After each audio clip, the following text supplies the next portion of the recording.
It's Friday evening, it's 6 o'clock, and you're watching the State of Scottish Football here on A State of Mind. As always, on a Friday, I'm joined by the wonderful Sean McGill. Sean, how are you doing? That's the first time you've ever called me wonderful. I quite enjoyed that. And I am wonderful myself. I am feeling good. Good to be here on a Friday night. The weather's terrible, but it just started chucking it down an hour ago, which is no ideal at all. But apart from that, I'm excited. It was a great opening weekend, and I'm excited to get stuck into another few days of cinch. I don't know if everybody in the Scottish football world loves cinch, but we certainly do here on A State of Mind. We will be taking a look at the weekend's games, covering all 6 games and some of the key talking points from them. We'll also be taking a look back at the European action over the last couple of days. If you haven't seen it yet, after this, go and check out last night's show. It was on quite late, where both Sean, Amy and Struan covered the fantastic results, it has to be said, for Scottish teams in Europe this week. It's getting to the stage where we're expecting some of those teams to get through, and we'll take a look at that when we look at the league games. First of all, Sean, I'll give you a couple of seconds now. Kilmarnock, a fantastic result on Monday night. Must have been a good one to go over, Jack.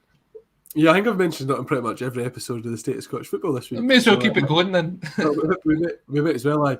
No, it was great, and the atmosphere was fantastic. Obviously, I was in the press box, but it was great to have so many comments. That didn't happen. Carry on. That was Ayr falling to the bottom of the table as they did on Monday night, and of course Kilmarnock went top. Yeah, the atmosphere was great in St Rugby Park. For only 3,682 fans, I thought the noise was pretty amazing, and great way to start the season. Of course, top of the league, and I hope they can stay there throughout a full season at the top of the league. Is my hope for Kilmarnock this season. So I'm going to go on and talk about Celtic very shortly, and we're going to take a look at some of the clips from Joe Hart's press conference. But if you were watching there, you'll have seen the picture that I always have behind me of Henrik Larsson fall. Is that an omen? It's smashed. It's actually smashed. Oh mate. I'm going to have to get a replacement one for that. Yeah. Anybody knows a good framing company, they can let me know. But let's move on and take a look at what our main headline is this evening. Can Ange Postecoglou get his first league win against Dundee? The game on Sunday is a 3 p.m. kickoff. 24,500 fans expected to descend upon Celtic Park for this one. Sean, it was an interesting game last night for Celtic in the Europa League. At points they looked comfortable, at others they didn't. What did you make of the game against Jablonec last night? Like you said, it was kind of hit and miss, wasn't it? Because Celtic looked very good in an attacking sense. They probably looked their best defensively under Postecoglou so far in competitive games, certainly. I thought that Kyogo Furuhashi was great up top. His movement was really good, and his goal was the pick of the bunch with that just inch-perfect first touch into his path to then chip it over the keeper. So I was really impressed, and I've been a big advocate of James Forrest for a long time. I think despite his numbers, he somehow goes underappreciated in that Celtic team, and in a sort of Scottish football sense as well. So it was great to see him get a goal and an assist and play a big part in the first goal as well. So but then obviously defensively, it was pretty woeful from Celtic again. But long balls over the top, defensive mistakes. Near Bitton still playing in central defence is pretty baffling. And I wouldn't say that sort of Starfelt was at fault for anything in particular, but he's not exactly looked the rock and that Celtic fans would have hoped he would have been so far. But yes, he's still got time to bed in, of course. So I would say that it was hit and miss for Celtic. More positives to take probably than negatives, but the negatives are nothing new. They still need to sort out that defence, and if they don't do that, then it's going to be a long season again. It's interesting you speak of the defence. Obviously, since the game against Hearts last Saturday night, Celtic have made a couple of signings, one of them being ex-Manchester City goalkeeper Joe Hart. You spoke about this earlier on in the week, Sean. Just for those that maybe haven't seen it, what's your thoughts on Joe Hart signing for Celtic? It's hard to know, really. I'm not sure about Joe Hart, to be honest. I just think that he's had, yes, his experience is great and all that sort of stuff, but he's had multiple opportunities since it didn't work out at Manchester City to prove himself, and he hasn't. I would say that he's an upgrade on what Celtic currently have. I'm just not sure that he's the long-term solution. And I said that on last night's The State of Scottish Football that I don't think he was directly at fault for either of the goals, but I also wouldn't say that he handled either of them perfectly, or he couldn't have done better. I think that he sort of rooted to his line for the first one, and he comes off his line too far for the second one. But it's a poor defence that he has to deal with and get to grips with, and then eventually the aim will be to sort of command them with that experience that he does have. So I'm not convinced that Joe Hart is going to be an absolute winner at Celtic, but I think he's definitely an improvement on what you currently have. Well, luckily enough, A State of Mind were fortunate to be involved in the press conference with Joe Hart, and this is what he had to say on his move to Celtic. I think undoubtedly the vibe and the atmosphere of this place is to work hard, is to push, is to make this club everything that it wants to be, and that's the only way you do that is with hard work and dedication. And obviously there's an awful lot of love. It seems like the kind of place you can be really proud to wear the badge, and it's something that I'm really excited to be a part of. Interesting that he's talking about the proud to wear the badge. Obviously, he's played for some massive clubs before, but in terms of Scottish football, nothing comes close to this. The pressure he's going to be under. It looks as if he may make his home debut on Sunday ahead of the game with Dundee. 24,000 fans. I'm sure he'll get a rapturous applause when he makes his way onto the park. Yeah, I'm sure he will, and he knows that the way he's spoken about his move to Celtic, he definitely knows the stature of the club he's joining, and I think he's relishing that. I think he likes that idea, but as we've spoken about previously on the show, it depends on how he mentally deals with all that pressure that comes with being Celtic's number one, and especially when we've had this long season of Celtic not having any sort of faith in their goalkeeper, that Joe Hart does kind of need to be a saviour in a way, and if he's not, then the pressure is going to ramp up pretty quickly. So I think he knows all that, and I think he's relishing the challenge as big players do. So I think that it'll be very interesting to see how he deals with the sort of mental pressure of being Celtic's number one. And as always, a warm welcome to everyone who is watching us on Facebook, on YouTube and on Twitter. If you are watching on Facebook, do subscribe to A State of Mind. This month's giveaway is the Fratelli's Costello Music Multi-Platinum Disc. If you are interested in that, subscribe to the channel for your chance to win. I believe last month's winner actually was from Ireland, so it just shows you, doesn't matter where you are in the world. You could be Jerry H, who's over in Miami, hola amigos, or you could be sitting at home in rainy Scotland. You've got an equal chance to win as much as anyone else. Brown Warrior comes in with a point here on YouTube saying he's a massive presence in the box, exactly what's been missing since Forster left. Now, looking back to that game last night, I did think at times he was looking a bit unsteady, but that's to be expected considering he's not played for a long time and he's just had the one training session. But he did make that fantastic save towards the end where he stands tall. And it's things like that when I'm thinking, if that was another one of Celtic's goalkeepers, that would have probably ended up in the back of the net. Yeah, and that's probably fair. I think the comments are really making it out like I'm saying that Joe Hart's a rubbish goalkeeper. I don't think that's the case at all. God's sake, Sean. I just don't think that Joe Hart is the same goalkeeper as that goalkeeper. Did make 75 appearances for England and was Manchester City's number one. I think he has tailed off pretty significantly. And we have to see. I think we've too often fallen into the trap of saying that a big player from England can come up here and will automatically be a success. I mean, there was one pretty notable one at Celtic last season. So I think to say that Joe Hart's automatically going to be a success, we've learned that it's naive to do that straight away. You can 100% have the opinion that he's going to be a good signing. That's absolutely fine. I'm just not saying that I'm 100% convinced that he's going to be the Joe Hart of old.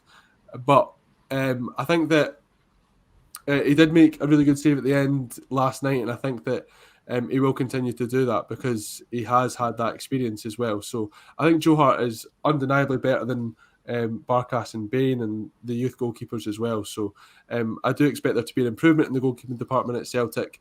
How long that lasts is yet to be seen. Now, the Celtic are up against Dundee on Sunday. It's a 3 o'clock kickoff. It is on the Celtic FC Pass for season ticket holders. It's not on television. Otherwise, Dundee going into the game unsure about the future of their manager James McPake. It looks as if he is one of the favourites for the Milton Keynes job. That's not an ideal situation for any team to be going in, especially going to Celtic Park. They've got a chance there. They know that Celtic's defence isn't the best. They can maybe have a go at them. But in the same sense, they don't know if their manager will be leading them into the game. What do you make of James McPake? Do you think he would be interested in that move to Milton Keynes? Probably, because that's just the way these moves seem to happen, that a League One job is often more appealing than... I mean, Robbie Neilson was, sitting second in the Scottish Premiership when he left Hearts to the Milton Keynes job. I believe it's Russell Martin who's just left there, who's gone to Swansea City. And the fact that Russell Martin, by all accounts, has turned into some sort of tiki-taka, sort of really tactically focused manager, I think is quite funny, considering the type of player he was personally. But I think that's an interesting move for him. In terms of James McPake, Dundee fans would have seen him gone in about January this year, maybe even every time. Like, they were not happy with the job James McPake was doing at all. And obviously had a sort of great late run and got through the playoffs, and I can't remember what happened in the playoff final. But they're now a Premiership. I just clicked, sorry. So he's got them promoted, but I think there's still question marks over James McPake's tenure at Dundee as a whole. And I think that, it's Milton Keynes. I'm not saying they will be looking for a massively high caliber manager. I'm not saying that McPake's done a bad job at all, because he's done the mission that he set out to do, was to get them promoted. I think he would be interested in it just because there'll probably be more money at Milton Keynes, and that's just the way English and Scottish football is. Yeah, just some team news for Dundee ahead of that game. It does look as if Danny Millen will be out for a number of weeks after picking up an ankle injury. Fontaine, Bryan and Djikovic are set to return. Let's go for predictions, Sean. I'm fancying Celtic to score a few goals. I think with that front line of Kyogo, Abada and Forrest, I think there's definitely goals in the game for Celtic. I'll be surprised if they keep a clean sheet. I'm not expecting them to, and for that reason, I'm going to go for a 4-1 victory. 4-1, that's high scoring. I think Dundee will do it better than a lot of people think this season. I don't actually expect them to be properly fighting tooth and nail in the relegation battle. I think they might be a little bit above some of the other strugglers, but I do think Celtic will win, and I think that Ange Postecoglou will get his first league win as Celtic manager. So I'm going to say 3-0 Celtic. 3-0. You're expecting them to keep a clean sheet. You haven't been watching Celtic closely enough. Some comments coming in here. Jigak67, McPake doing a great job at Dundee, but looks an ambitious young man. That always seems to be the case for some of the managers in Scottish football. Guys like Callum Davidson, I fully expect to be next, that will be linked with a big job down south. Charles Sweeney coming in to say, been tipping it down in southwest Scotland, made me think of you and Greenock, Colin. I tell you what, if you want to take a look on Twitter and search for Greenock right now, it is a swimming pool here. It is wild. So if you are out and about, stay safe on the roads this evening. So we're both going for a Celtic victory. Now, kicking off the weekend's football is at Tannadice on Saturday. It's a 12:30 kickoff between Dundee United and Rangers. It's live on Sky Sports Football. Now, the big talking point ahead of this game is Lawrence Shankland, the Dundee United forward, been linked with a move to Swansea. We spoke about this last week. He's in the last year of his deal, and just earlier on today, it looks as if Dundee United have turned down a £300,000 offer from Belgian side Beerschot. Lawrence Shankland, Sean, he's someone who is always talked about as a natural goal scorer, but for me, he's just never done it in the Premier League. Well, yeah, I mean, it is just that one season. I think it's 8 goals and 32 appearances last year, but there's still time to prove himself, obviously. I mean, he was a great goal scorer in the Championship for both Ayr United and Dundee United, but it wasn't a great season last year. I said this earlier in the week, that Dundee United tried to play all their attacking players at once. It was him, it was Mark McNulty, and it was Nicky Clark all at the same time. They just seemed to get in each other's way a bit. I think Lawrence Shankland might have had a far better season if he was given the opportunity to just form one decent strike partnership or even lead the line himself, because his link-up play is actually pretty good, even though the fact we do kind of see him as this poacher. I think he is a lot more than that. And of course, he got a Scotland call-up while playing in the Scottish Championship, which shows just how prolific he was. So I think that moves were always going to come in for Lawrence Shankland. I kind of expected that if Hearts or Hibs lost maybe Boyce or Nisbet, that Shankland would be the one that they would go for. But it makes sense for him to move down south. Swansea I've seen, Ipswich I've seen as well, or Keane obviously. So it might just be a matter of time. But it's tough because Dundee United are struggling for money at the moment. We know that, but I think they still have to up their bids from £300,000. I mean, considering that he has, no matter the level, the fact that he scored that many goals in the Championship, I think it deserves a higher fee than that. Now, this game is always feisty, and it all comes down to what happened 10 years ago between Dundee United and Rangers. It almost becomes a derby of sorts. Now, I don't think there is any away fans at the game on Sunday. Somebody might be able to correct me if I'm wrong, but the atmosphere at Tannadice should be electric for this one. Another one that's a good advert, hopefully, for Scottish football on Sky Sports. Rangers going into the game after a 2-1 defeat in the Champions League away at Molde. I still think that's enough for them to go through. I think they go back. They've got a full house. Sorry, not Molde, Malmo. I think they've got a full house at Ibrox. I think they'll get through no bother after that.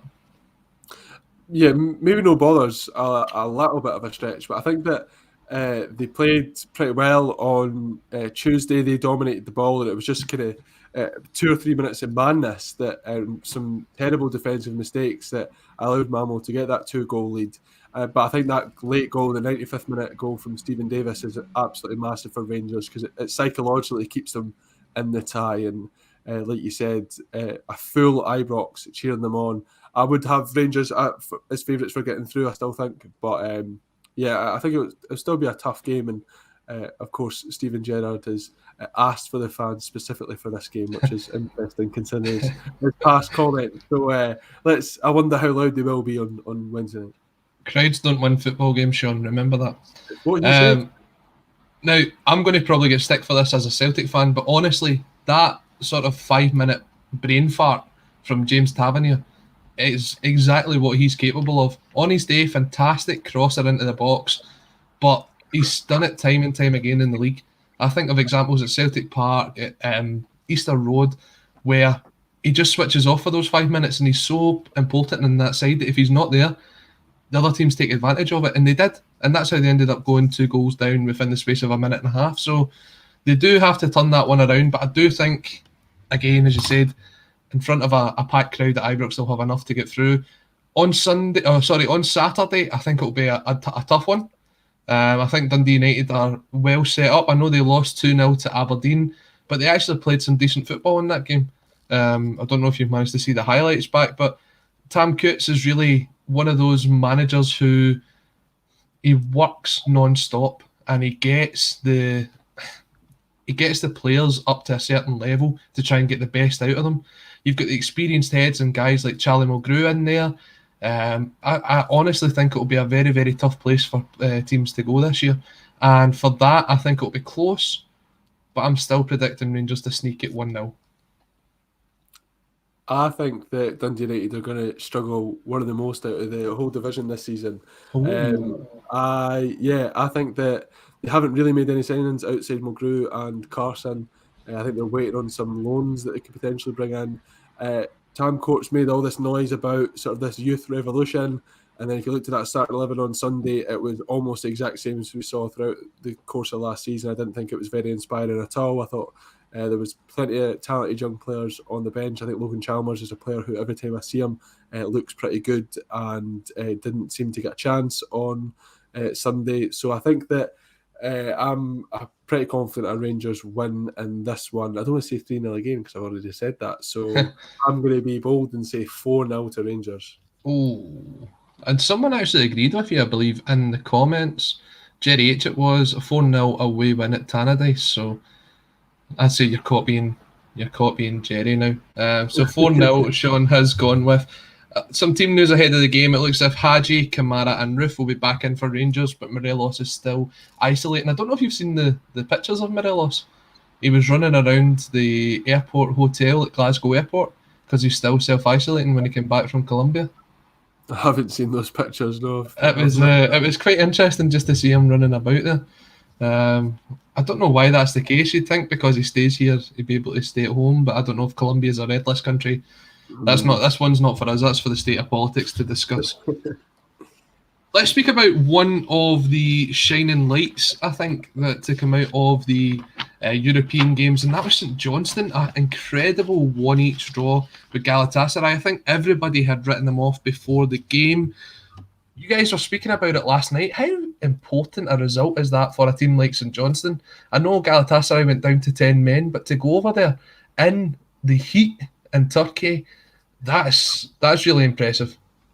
It's historic. I mean, fans will look back on that in however many years' time and just go, that's unbelievable that St Johnstone were leading in Galatasaray, away to Galatasaray. In Istanbul. It's like what, dancing in the streets of Wraith or that thing from a few years ago. So I think that, and like the stature of that club, a sort of Champions League level club for a long time, and obviously they've fallen away a little bit, and you saw that with some of their players last night, but still a huge name, and they would have been saw that draw and probably went, who's St Johnstone? And I don't like people disrespecting Scottish football, but I really think that's obviously, I mean, the coaches would have done their work and all that sort of stuff, but I think fans would have expected Galatasaray to win that one pretty comfortably. And yes, St Johnstone had to ride out a storm in the first 15 minutes, and I think Galatasaray should have scored 2 or 3 in that time, but they didn't. And St Johnstone sort of just grew into the game, and I said it last night, but Ali McCann was just sensational in that central midfield area. There's no way he's going to be kicking about Perth for much longer because he's just far too good, unfortunately.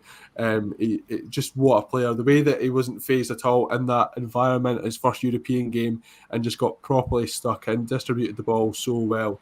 I think that he's a fantastic player still at his age as well. And of course, he's got a League Cup and a Scottish Cup winners' medal already, which is pretty impressive. So a huge result for St Johnstone. I think that Saints fans probably would have just hoped to still have been in the tie heading into the home leg on Thursday. And they're more than in it. Of course, they're going to be playing with their second choice goalkeeper after Muslera was sent off, who's obviously got a big pedigree, but he looked terrible considering that penalty decision. And then his replacement didn't look much better either. So, it's funny you say that. Guts Goes Berserk on YouTube comes in to say Muslera makes Barkas look like a prime Oliver Kahn. He didn't really impress at all last night. For someone that's got 120 caps for Uruguay, that was poor. No, it wasn't good at all. I mean, Xander Clark looked a much better goalkeeper than Muslera. So I think that it's a massive result for Saints.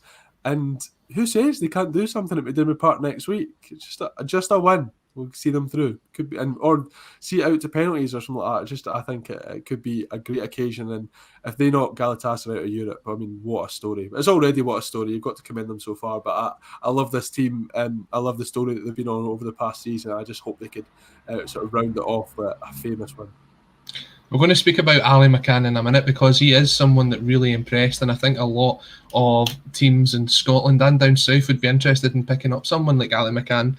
But just on that point about McDermott, so I did some research before coming in here today. I know, bit of a surprise we do some research on this show, but the last time that St Johnstone had a crowd of over 8,000 for a game that didn't include Celtic or Rangers. Now, McDermott Park holds over 10,000, but over 8,000 was against Luzern in 2014 in a Europa League tie. Now, that game went to penalties, and St Johnstone won on penalties. I'm not saying that fans win you games, but I'm not the first person to say it this week, Sean. No, you're definitely not taking after Steven Gerrard as you usually do. No, but I completely agree. I mean, I was saying this on last night's show that a few of us have spoken about the possibility of, if Perth Council or whatever it is, say that they can have a full stadium, that I might try and get along to that game, because you're not going to get to see St Johnstone versus Galatasaray very often. And I'd be fully cheering them on. I mean, when they got that penalty and scored it last night, I was genuinely cheering, because I just...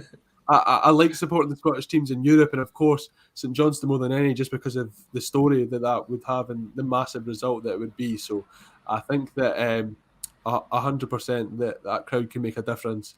And the difference is that Galatasaray fans were expectant, and you could feel that. Yeah. Of course, they scored pretty early. They scored their equaliser not long after St Johnstone's penalty. But even when it got to half time and Galatasaray hadn't scored yet, you could feel the nerves, and that was seeping onto the pitch. Whereas that McDavid Park crowd won't be expectant. Whatever happens, they'll back them 100%. If they go a goal behind, it'll be a roar to get them going again. So I think that could be something that could really help Callum Davidson's side. And I just hope it does, because I just love to see that. It could be the moment of the season already. A few weeks in, if they manage to knock Galatasaray out of Europe. Yeah, so any St Johnstone fans that are watching, any lovers of Scottish football, anyone that stays in the Perth area, if McDermott Park gets given the green light for a full house, get along to that game, because it is going to be one of those moments that if St Johnstone get a victory, you're going to want to say, I was there. So definitely get along to that. Going to bring in this comment here from Jerry H. And it says, what value would you put on McCann? 2.5 to 3 million, he suggests. I think Ali McCann, again, is someone that we've spoken about quite a lot on this channel. He's definitely one of the best young midfielders in Scotland. And he's been pivotal in that St Johnstone team. St Johnstone today, who just actually confirmed the loan signing of Glenn Middleton from Rangers for another year, which is another great addition to that St Johnstone side. I'm not sure that St Johnstone could even hold out to 2.5 to 3 million. Unfortunately, I think for St Johnstone, if they get an offer somewhere between £1 or £2 million, Ali McCann would probably be gone.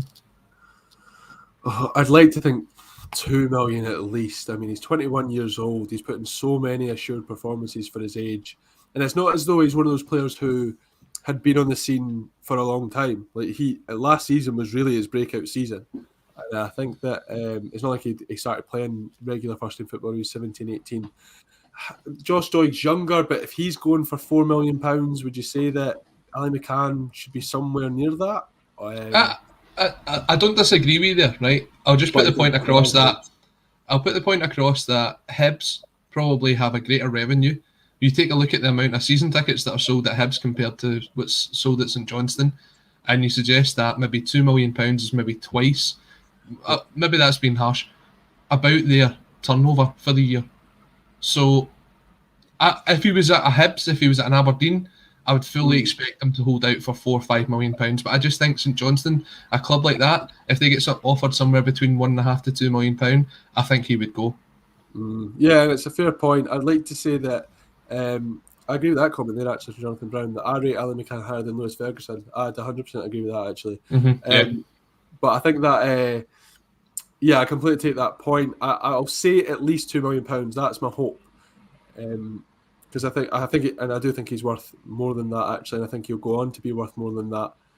But you've obviously got to take it. I wonder. I don't know. I wonder what St Johnstone's record sale was before that. I know that Kilmarnock are probably a fairly similar size club, and Greg Taylor became the record when he left for about 2.5, 3 million. It's kind of undisclosed. Before that, it was Stephen Naismith for 1.6. So I very much doubt that St Johnstone have had anything close to what they might get for Ali McCann. So I think that it's a very sort of lucrative deal potentially for St Johnstone. Good point there from Brown Warrior, saying it's a selling percentage they need to secure. Now, if someone's going to give me into trouble for looking at my phone, I was looking that up. 1.75 million is St Johnstone's record transfer fee. I'm not sure who it was for, but that's just what it is. And Callum Davidson has come out before and said that Ali will not be sold for less than that. So I think if you're talking somewhere about 1.75, £2 million, I think it's a great deal for St Johnstone. Could someone like Celtic be interested in picking up Ali McCann, or do you think he'll move down south? I probably think he'll move down south, but I think it'd be a great get for Celtic. Rangers probably have enough in that midfield area that you'd think that they wouldn't have to, but he shouldn't be going. He's too good to be going to Aberdeen, Hearts or Hibs. He's more than that level. And of course, the money we're talking about, they wouldn't pay for that anyway. So I think it's either a move to a good Championship side, maybe even the Premier League if they identify him at that level. Otherwise, Celtic's the only place in Scotland I could see him going, and I think he would have a place in that midfield. To be honest, right now. Who would you drop ahead to let Ali McCann come in? He's not the same player, but Sorrow. I just think that Callum McGregor could do that deeper role in this sort of Postecoglou system where it's a lot sort of based on possession. And obviously James McCarthy's still to come in as well. But then you've got to think about central attacking midfielders and Christie and Turnbull and how that works out as well. Turnbull seems to be struggling a little bit in this system. Ryan Christie can come off the wing, but is that his best position as well? How do you factor in the wingers that now Celtic seem to have a few of? So it is a tough one. But I think that based on what I've seen of Celtic so far this season, Ali McCann would improve that midfield area. They're up against Motherwell at the weekend. Motherwell, who you've been quite impressed with their centre forward, big Kevin Van Veen. He is already your cult hero of the season. Tell us a bit about him. He's the best player in the Scottish Premiership, mate. I feel strongly about it. No, I mean, I think anyone who watched Motherwell's game against Hibs at Fir Park on Sunday, if you walked away from that game and said you weren't impressed by Kevin Van Veen, you weren't watching it, because he was outstanding. It was the way that he held the ball up, and he was a physical presence, but he also sort of drove at defence. I think he completed the most dribbles past players in that entire game. I think it was 8, and the next best in the Motherwell team was 2. And he's a big centre forward, but he's just drifting past players. He's unbelievable. And he scored a great header as well for the opening goal. There was another moment where he sort of dropped deep, turned, and I think it was Woolery, the new winger, who was sort of in behind the defence, and he slipped through an inch perfect through ball to his winger. And you just wouldn't expect that sort of level of technical ability when he does seem to be this kind of big centre forward, but apparently he can just do it all. He just looks like an amazing player. And I think that I said on this show last week that he's either going to be one of those ones who's an absolute sensation, or he's going to score about 2 goals. And he's already scored 1. So I'm guessing he's halfway there. He's going to be a sensation, I think. Jonathan Brown came in to say, could he be the new Scott McDonald? Now, obviously, if you put them height-wise, they are nowhere near comparable. But, I mean, take a look at, speaking about that first goal, Jake Carroll, the left-back for Motherwell, 2 fantastic balls in for the 2 goals. He's one that Motherwell will do really well to keep a hold of. But if you get him putting the service in, there's no doubt in my mind that Van Veen can score 10, 15 goals a season for Motherwell. Yeah, up to 20, mate. He's going to be an absolute star. I love him. And he's going to be rubbish now. I was saying, I have to give credit to the guys at the Terrace for saying this, but they compared him to Harry Kane, which as soon as I heard that comparison, obviously not the level, but I just mean the way he played, because he was physical, but technically very good, and he also dropped in and then sort of like pushed the ball inside really well. So I think that in that terms of not just being a centre forward, but also being kind of like a centre attacking mid at the same time, he seemed to do that really well. And I'm counting to the minutes until I'm watching him play football again. So I was always glued to my telly. I was like, who is this guy? I need to watch him all the time. Charles Sweeney coming in giving you a bit of credit, Sean. So that was nice. That's put his ego right up there, Charles. You'll not be able to get out that door soon. Right, let's get down to predictions for this game. I think that St Johnstone, with Ali McCann and with Glenn Middleton in that side, the bounce of getting the point away in Istanbul, I fancy them to win this one. I think Motherwell looked quite dodgy at the back. They've still got a bit to work on there. I think there'll be goals in it though, and I'm going for St Johnstone to win 2-1. I'll say that it's going to be a 2-2 draw. I agree that defensively Motherwell might struggle, but I expect, obviously those 2 goals will come from Van Veen, so and you've got to think that St Johnstone will kind of have one eye on Thursday, but they don't seem to be that sort of side either, so I wouldn't expect them to have sort of a catastrophic result. So a 2-2 draw, a really entertaining one. Jerry H also coming in to say Motherwell 2-1, so I've varied opinions. As always, if you are watching along on Facebook, on YouTube and on Twitter, leave your own predictions, and if they're interesting, if we see a 6-6 or something like that, we may just bring it up. Let's move on to another team who were involved in European action last night, and that was Aberdeen. A 3-2 victory away in Iceland sets them up very nice for the return game at Pittodrie. Some fantastic news coming out of Aberdeen today. The Aberdeen City Council have given the go-ahead for Aberdeen to return to a full house once again. There is a bit of a feel-good factor in Aberdeen, and I wouldn't be surprised if that game on Thursday night does have a full house at Pittodrie. Yeah, it would be great to see. And just as Another council says yes to full capacity. It's making me excited. It makes me think that that's going to be the expectation, not the sort of you've got to prove yourself really highly to get a full capacity. That just obviously, I'm sure the sort of processes and protocols are in place, but councils will kind of be expecting now to grant full capacity, which I really hope is the case because I want to go to Easter Road away next Sunday to watch the League Cup. So I've got my eye. So Edinburgh City Council, if you're watching this, approve it. But I think that there is a feel-good factor in Aberdeen because those fans have been crying out for decent football and they've been told time and time again that you should just be happy with your lot with Derek McInnes. You're regularly finishing in the top 4. You're getting to cup finals, but you're not winning them. It might not be the most sort of easy on the eye, but before he came in, you were in the bottom half. Look at what he's done. And Derek McInnes did do a great job at Aberdeen, but fans got sick of that football, and I think that's completely justified. That if you as a fan base want to see attractive football after a long period of time, and you feel like Aberdeen were regressing, they weren't. It's not like they were staying in second and third. They were the last 2 Yeah, it seasons. was slipping, definitely slipping. Yeah, they'd finished 4th. They weren't playing as well or being as successful as they were before. So I think that was justified. And I was a bit sceptical of Stephen Glass, but when he first came in, I didn't think he looked great last season. But he's completely still got. He's sort of got to grips with his side. He's made some fantastic signings.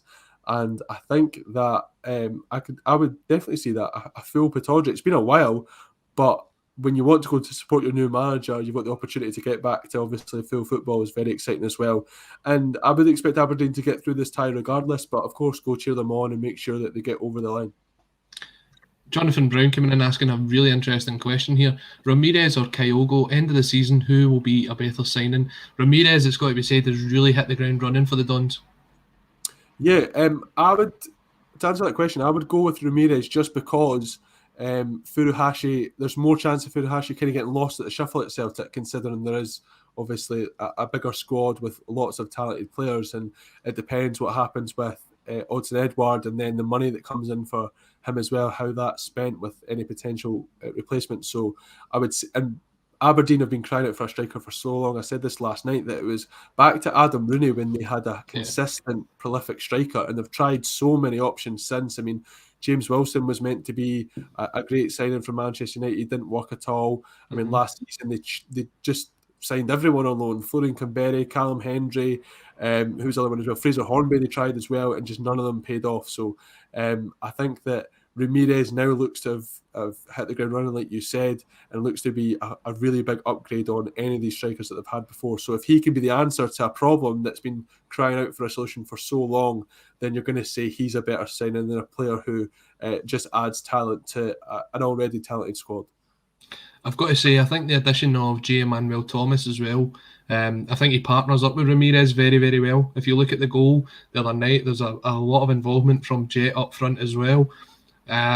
That's a really good combination they've got there. Obviously, you're looking at guys like Scott Brown adding experience to the midfield, but at the wing back area or the full back area, you're looking at guys like Calvin Ramsey and the boy McKenzie coming through, both very young players at left and right back. And Stephen Glass is just saying, basically, show me if you're good enough. It doesn't matter how old you are, I'll give you the chance. And the two boys have definitely stepped up to the plate for the team so far.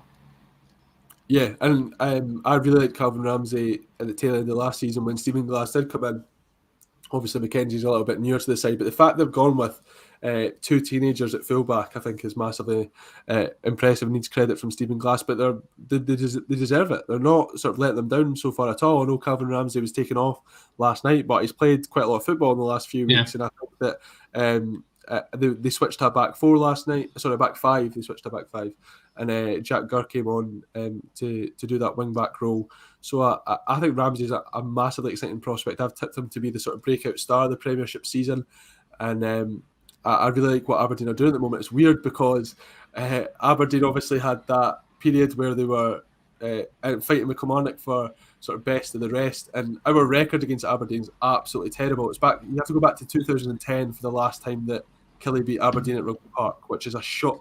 11 years wow. Since Killie beat Aberdeen at home, and we beat them about twice away in that time. Like, it's genuinely embarrassing. Derek McInnes never lost a game at Rugby Park, which is quite outstanding, really, and knocked us out of 2 Scottish Cups in the last 2 years. So there's not a lot of love between Killie fans and Aberdeen fans, but because they're now playing nice football with young players and they're doing something different, it's kind of hard not to take a wee light to them. So I hope they have a good season. I really hope they get through this game as well. I want to see as much Scottish progression as I possibly can in these European competitions. I don't know if your mic's just gone slightly wavy there, Sean, but we'll come back to you in a second. If Aberdeen do get through that Conference League game, they'll be playing either Limassol of Cyprus, who Stefan Skepovic, the ex-Celtic striker, scored for last night, or Karabag of Azerbaijan. So the hope it's not a trip to Azerbaijan, because that'll be a long and most likely expensive one for them. But this Sunday at 3 o'clock, they are up against Livingston. Livingston off the back of a 3-0 defeat at Ibrox on the opening day. Now, first of all, before we actually speak about Livingston, whoever is doing the reporting for Livingston, for the local press, for the BBC, whoever it is, sort it out. I tried to look up team news, I tried to look up anything, and there hasn't been anything since the game last Saturday. Why is there no reporting on that? Livingston's a one-town team. Get it sorted. That's disgraceful. Look, it's always a difficult place to go at the Spaghetti Ad. The plastic pitch doesn't really suit a lot of teams. Aberdeen will be desperate not to get any injuries ahead of that second leg at Pittodrie. David Martindale has brought in 12 signings already this season. It was going to take a bit of a while for them to settle down. They weren't overly unimpressive at Ibrox the other week. But they didn't do a lot that suggested that they will go far this year. I don't think they will finish top 6. In fact, I would have to say I'd see them struggling, probably fighting against relegation. If you look at their next 5 games after this, they're at home to Motherwell, away to Hibs, away to Dundee, at home to Celtic, and away to Hearts. I mean, Sean, if they do not pick up a couple of points in these next 6 games, that's going to be very, very difficult for Martindale and for Livingston to come back from. Yeah, I agree with you, but then that being said, I just remembered that they had a rubbish start to last season, didn't they? And then Martindale came in, went on... They sacked the manager, though. Well, maybe it's not good for David Martindale, but had that ridiculous unbeaten run, and then were pretty rubbish towards the end of the season as well. Just that one run basically got them 6th place, which is quite mental and probably shows the quality of the league last season, to be honest. But I think the league's maybe a little bit better this time round. So I would have Livingston in the bottom 3 this season. I think that's pretty certain. I think they will struggle. Like you said, they weren't bad at Ibrox. I think the way that they stood off for that Hadji goal, I mean, he seemed to have so much time. He just shuffled inside. Oh, now I'm going to shoot. And they just like, well, go on then, on you go. But then Jace Kabaya was injured and they had to play with 10 men because they used all their subs. So and that's when Rangers scored their late goals. So I think it's... I tell you what that is, but for that Hadji goal, that's a team that doesn't know each other yet. That's a team that's saying, he'll get him, don't worry, he'll get him, don't worry, he'll get him, and none of them get him. And he's got that space to crack the ball in. So that's something that they're going to have to work on. I know teams before, I think Motherwell, I think Kilmarnock's been in this situation before as well, where it's basically been a whole new team that's been brought in at the start of a new season. They take a lot of time to bed in, and in this league, they just not got that time. No, I completely agree with you. It's going to be tough, and if you don't hit the ground running, then there's all these question marks over, is the team gelling, are they getting on, who's going to stay, who's going to go, who's good enough. I mean, that's why I was glad that Killie got off to a good start, because there was none of that conversation. You can just say, right, let's build from here. Whereas for Livingston, obviously, away to Ibrox, nobody expected them to win, and it wasn't, like we said, it wasn't like a terrible performance. It's not like they offered completely, well, I was going to say they offered nothing. I think defensively they were okay, but I think they only had 2 shots in the entire game. So that's not ideal at all from an offensive perspective. So I think that Livingston, that tough run, but even those games against teams who you would say are around their level are going to be really tough as well. Yeah. Of course, their home stadium has been a sort of plus point for them over the last few years, and I think they might even do better in some of these sort of high-profile games against teams who you would perceive as to be much better than them, because they do seem to thrive in that sort of atmosphere. Well, or atmosphere, I don't know, people might laugh at that, but that situation. So I do expect Livingston to struggle, and I'd expect that to continue this weekend as well. I think Aberdeen will have too much for them. I agree with you. Again, brilliant to see away fans get into the game. I believe 900 Aberdeen fans have tickets to make the journey down on Sunday afternoon. If you are travelling to a game this weekend, especially on Sundays, please keep an eye out for ScotRail. Once again, ScotRail is at it.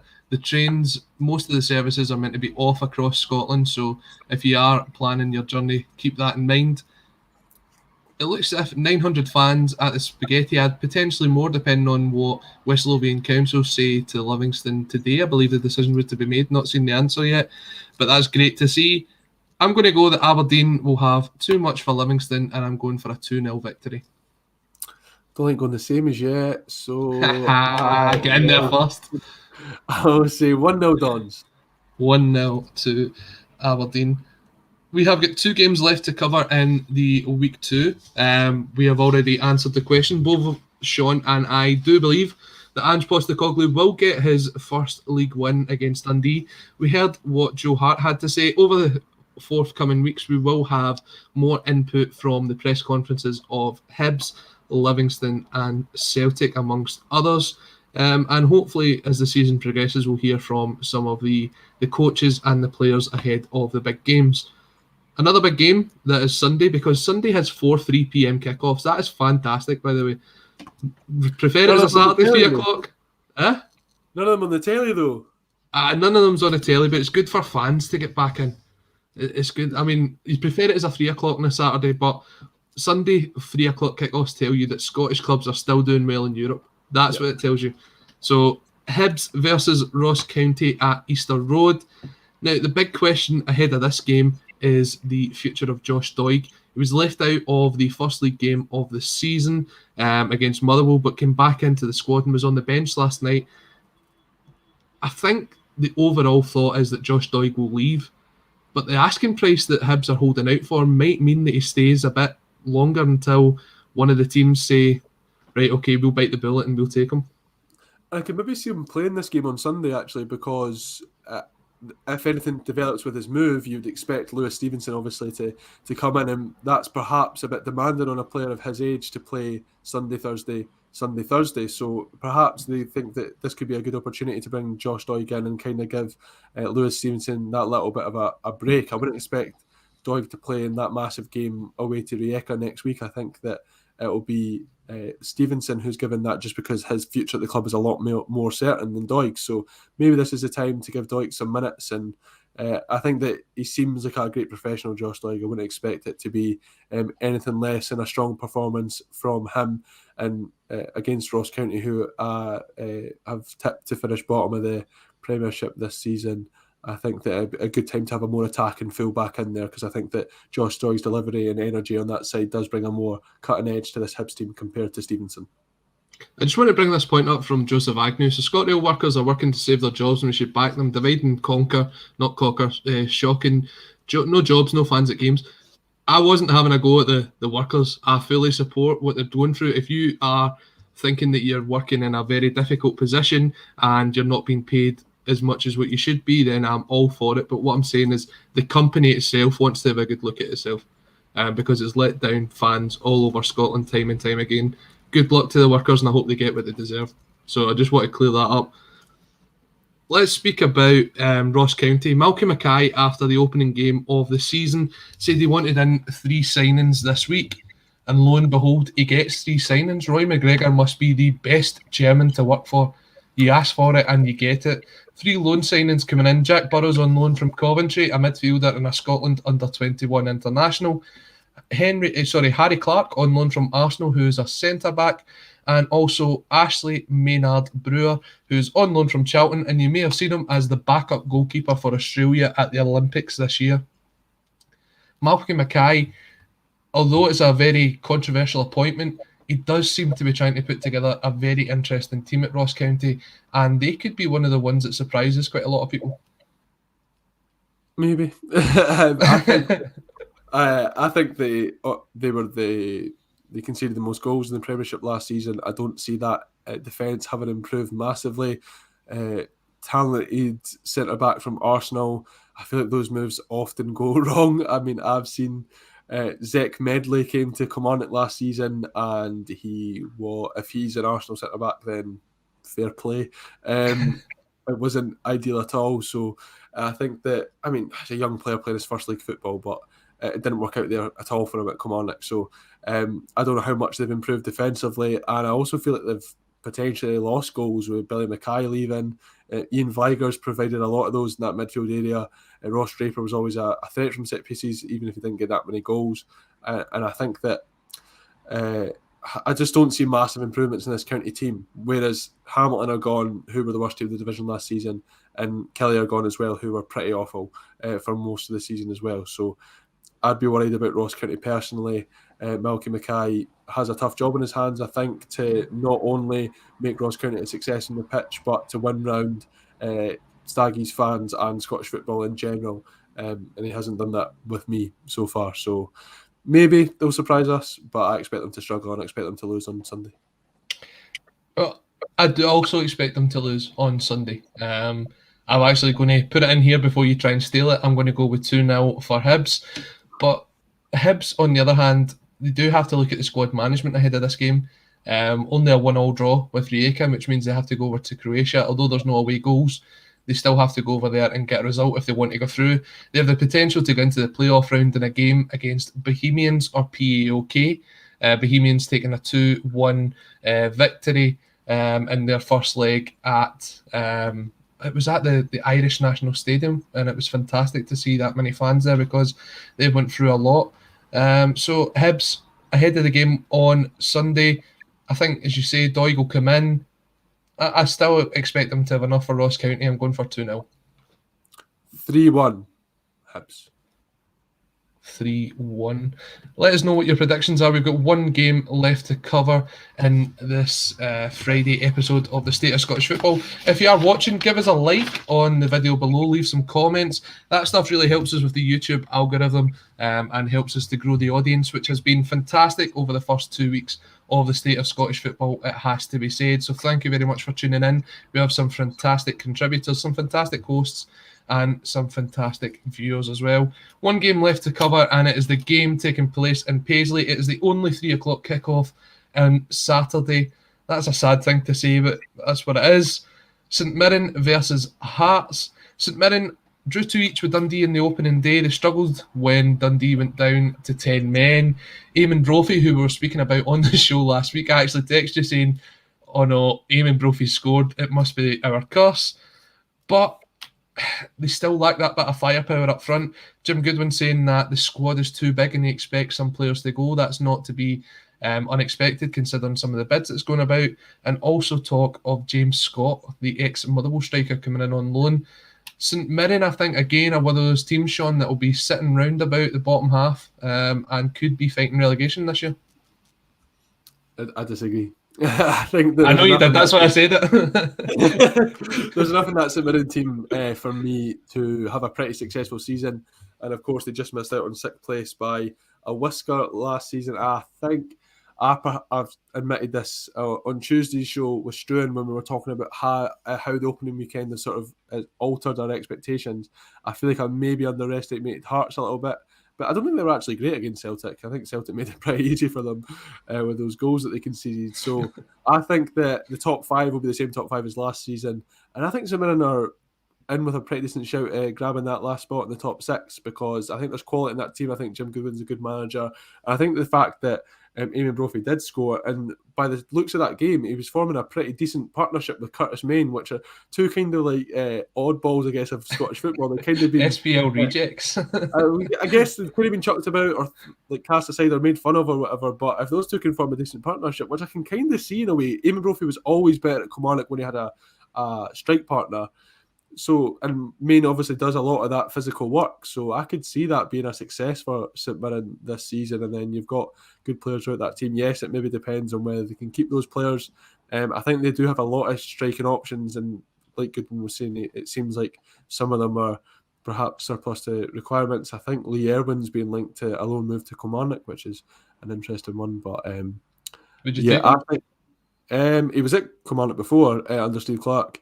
I think in the Championship, he's never like been a prolific goal scorer, Lee Irwin, and for his height, he's not actually a very sort of physical striker. I remember as being quite technical, when he was at Killie first time round. I would like another striker in the building. There's maybe other names in Scottish football that would excite me more, but I don't know how realistic they are. So, why no? You spoke about Hearts then, you said how Celtic made it easy for them. One player that did impress was Craig Gordon in goals. I think he had a bit of a masterclass last Saturday, especially that save towards the end against James Forrest. Again, they're a team that is very much, if you see them one week, it's how they're going to play the next. I do think, though, that game doesn't set the right standard of how Hearts are going to go this year. I think Hearts will be one of those teams that will be around top 6, but might make it, might not make it. I think the odd game here or there is going to be the difference. Graham Caldwell coming in saying, I used to like you as well, Colin. Sorry. I mean, a Greenock guy not having a go at a Paisley team, that would be unheard of. Like, we're wrapping up very quickly here because the Clyde team are just about to come on with their weekly podcast. I think Hearts will go to this game. I think St Mirren will put up a stern defence. I'm going to go with the only draw this week I've went for. I'm going for one each. I wanted to go for a draw as well. Do you know what I'm going to say? I'm going to say that I don't know if I think it was the last game played in Scottish football was St Mirren versus Hearts. It was. St Mirren won. St Mirren won, and it was the game that Hearts really thought they could get themselves out of that battle, and it was terrible. I had pals who were there, and they thought it was one of the worst performances I've ever seen from a Hearts team. And I'd say that ghost is still just going to be there in some of those players' heads. So I'm going to say 1-0 St Mirren, and I'm going to back the Wolf this week because I slagged them last week. Fantastic. Well, thank you very much to everyone who has joined us on this Friday episode of the State of Scottish Football. If you are going to a game this week, take care and stay safe, and we hope that you do enjoy it. Unless you're a Dundee fan, I hope that you don't enjoy it. I think it will be a Celtic victory. Ange Postecoglou to get his first league win against Dundee. Thank you to everyone. We'll be back on Monday for the next episode of the State of Scottish Football, taking a look back at the weekend's results. Until then, stay safe, and we will see you next time.